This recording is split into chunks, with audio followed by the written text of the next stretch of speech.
Your printer can only print as fast as your hot end allows. You can increase speed settings all day, but if your hot end can't melt filament fast enough, you'll get under extrusion, weak layers, poor surface quality, complete print failures. So what actually makes an advanced hot end different? And do you really need one? In this video, I'll explain everything you need to know about modern high-performance hot ends. Welcome to our channel, Clone Print Lab, where we explain everything about 3D printing. Now let's start. What a hot end actually does. The hot end has one job: melt filament consistently and push it through the nozzle. But at high speeds, this becomes difficult. Why? Because filament moves through the heater too quickly. The hot end may not have enough time to fully melt plastic. This creates inconsistent extrusion, gaps in layers, weak parts. Standard hot end versus advanced hot end. A standard hot end works fine for slow printing, PLA, basic quality prints. But advanced hot ends are designed for higher flow rates, faster speeds, engineering materials, and better thermal stability. Main differences. Advanced hot ends usually have larger melt zones, better heat transfer, stronger heaters, and improved thermal control. This allows much higher filament throughput. What is flow rate? Flow rate is one of the most important concepts in fast printing. It's measured in cubic millimeters per second. This determines how much plastic your hot end can melt every second. Example: a stock hot end may handle 8 to 12 cubic millimeters per second. An advanced hot end might handle 25 to 40 plus cubic millimeters per second.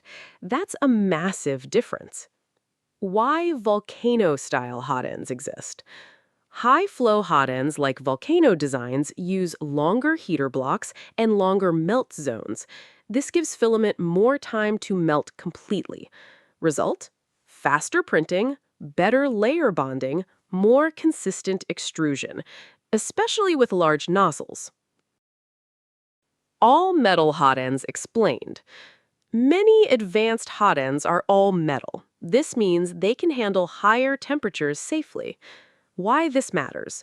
PTFE-lined hot ends have temperature limits, usually around 240 to 250 degrees Celsius.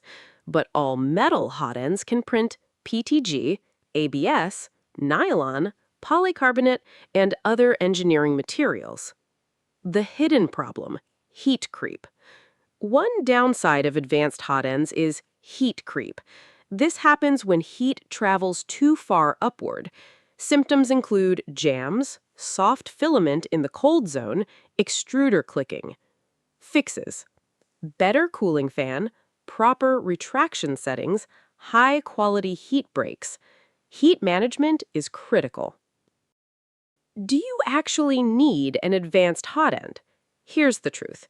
You probably don't need one if you slow print, mostly use PLA, care more about simple reliability. But you should consider one if you want high-speed printing, use Klipper, print engineering materials, want large nozzles, and need better extrusion consistency. Pro tip: before upgrading your hot end, upgrade your pooling first. Many print quality issues blamed on the hot end are actually poor cooling, incorrect slicer settings, bad filament. A hot end upgrade helps most when the rest of the printer is already tuned. Advanced hot ends are not magic, but they do unlock higher speeds, better materials, more consistent extrusion, and higher flow rates. Once you understand flow limits and thermal performance, you can push your printer far beyond stock capabilities. If you found this video helpful, please like, share, and subscribe to our channel, Clone Print Lab.